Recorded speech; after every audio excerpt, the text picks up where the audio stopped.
हाय बेचारी बहू। सरिता की शादी एक अच्छे परिवार में हुई है। उसका पति रोहन उसे बहुत प्यार करता है। घर में उसकी सास शांति और ननद मीनाक्षी भी है, जो सरिता के किसी काम में दखल अंदाजी नहीं करती। लेकिन फिर भी सरिता को ऐसा लगता है कि दुनिया की सबसे ज्यादा बेचारी बहू वही है और सबसे ज्यादा अत्याचार उसी पर हो रहा है। माँ जी, ये लीजिए आपकी चाय।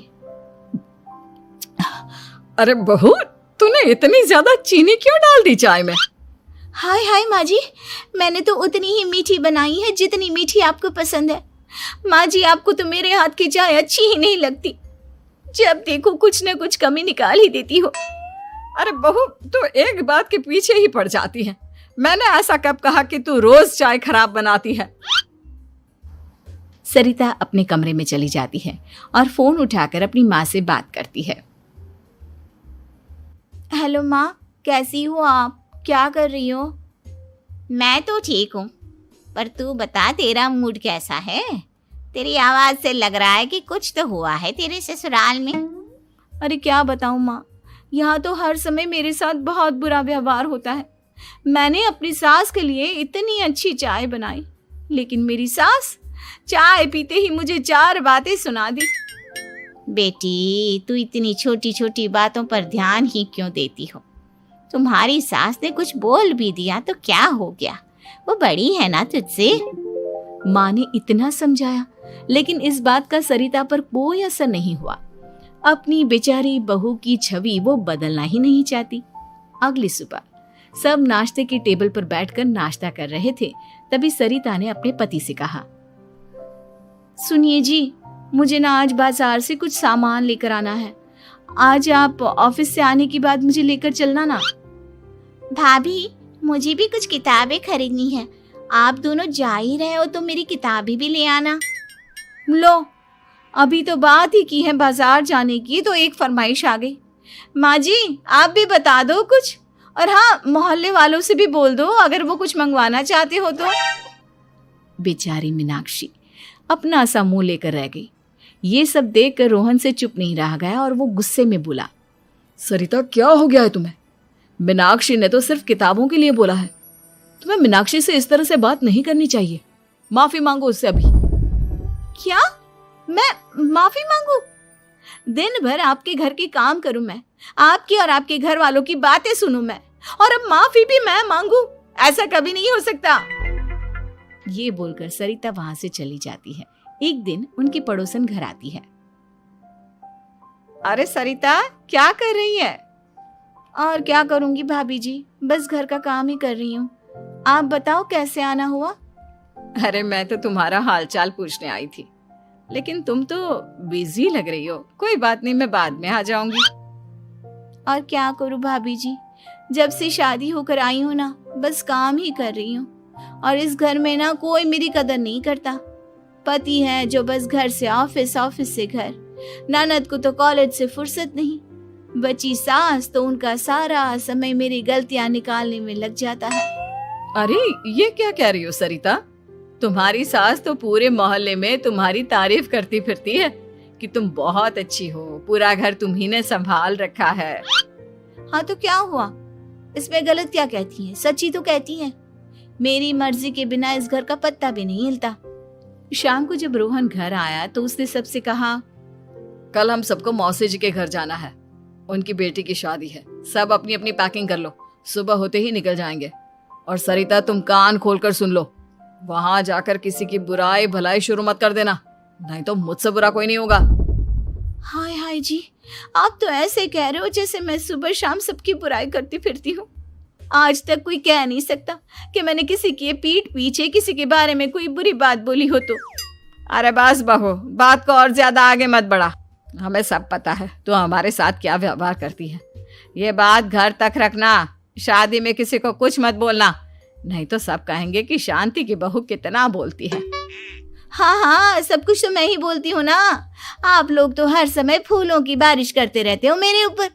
सारी गलती मेरी है जो मैं इस घर में आई। सबका कितना ध्यान रखती हूँ, लेकिन फिर भी मेरी तो आप लोगों की नजर में कोई कदर ही नहीं है। अगली सुबह सब लोग मौसी जी के घर पर चले जाते हैं। वहां पर शादी का माहौल होता है, सब जगह चहल पहल होती है, बहुत सारे मेहमान आए हैं। सरिता को वहां बहुत अच्छा लग रहा है। वो अपने मन में सोचती है, यहाँ कितना अच्छा लग रहा है, कितनी रौनक है। मैं यहाँ किसी से ज्यादा बात नहीं करूंगी। अगर मेरे मुंह से कुछ ऐसा वैसा निकल गया तो रोहन जी तो मुझसे गुस्सा हो जाएंगी। सरिता ये सब सोच ही रही थी कि वहां रोहन की कजिन साक्षी आ गई और सरिता से बोली, आप सरिता भाभी हो ना? जितना आपके बारे में सुना था आप तो उससे भी ज्यादा सुंदर हो। हाँ वो तो है, मेरी सुंदरता की तारीफ सब करते हैं। मेरे मायके में तो सब यही बोलते हैं कि रोहन जी की किस्मत बहुत अच्छी है जिन्हें मैं मिली। लेकिन आप कौन है? मैंने आपको पहचाना नहीं। मैं रोहन भैया की कजिन हूँ। आपकी शादी पर नहीं आ पाई थी ना, इसलिए आप मुझसे मिली नहीं कभी। शांति मौसी और मीनाक्षी आपकी बहुत तारीफ करते हैं। क्या कहा तुमने? मेरी तारीफ? कभी नहीं। मेरे ससुराल वाले कभी मेरी तारीफ कर ही नहीं सकते। मैं इतनी अच्छी हूँ, मेहनती हूँ, लेकिन उन्हें तो मेरी कदर ही नहीं। सारा दिन घर का काम करती हूँ, फिर भी मेरी सास ना मुझे सुनाती रहती है, और पति भी मेरी सास की साइड लेते हैं। ना कभी बाहर ले जाते हैं, ना कहीं घुमाने। अगर घुमाने के लिए कभी बोल भी देना तो उनकी बहन बीच में आ जाती है।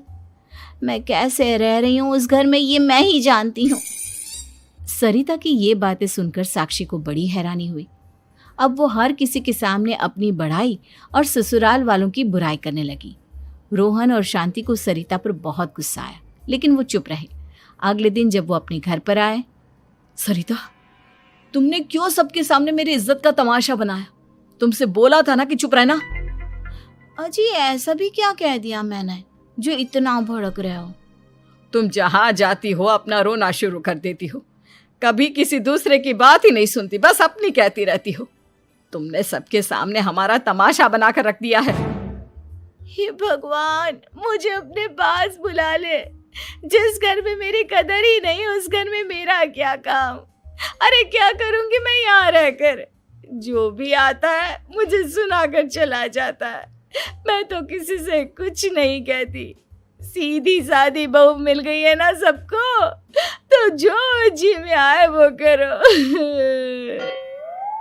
सरिता ने अपने आगे किसी को कुछ बोलने ही नहीं दिया, और उस दिन भी उसने सबके सामने खुद को बेचारी बना ही दिया। अगले दिन मीनाक्षी कॉलेज के लिए लेट हो रही थी, इसलिए वो हर काम जल्दी जल्दी कर रही थी। अपना नाश्ता लेने किचन में गई और पतीले में रखे गरम दूध को गिलास में डालने लगी। दूध का पतीला उसके हाथ से छूट गया और गरम गरम दूध उसके हाथ पर गिर गया।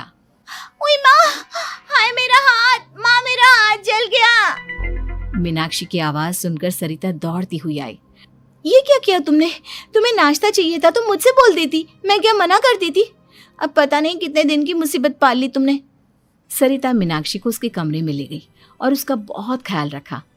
उसका इस तरह से ख्याल रखना शांति और रोहन को थोड़ा अजीब लगा। माँ, सरिता के दिमाग का भी कुछ पता नहीं। कल शादी में सबको इतना कुछ बोल कर आई है हमारे बारे में, और अब मीनाक्षी की कितनी अच्छी देखभाल कर रही है। ये ऐसा क्यों करती है?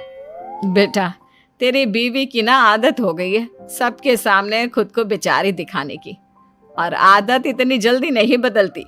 जब ये बोलना शुरू करती है तो रुकने का नाम ही नहीं लेती, इसलिए इसे पता ही नहीं चलता कि ये किसके सामने क्या बोली जा रही है। लेकिन दिल की बहुत अच्छी है। हमें भी अपना दिल बड़ा करके ये जैसी है इसे स्वीकार करना चाहिए।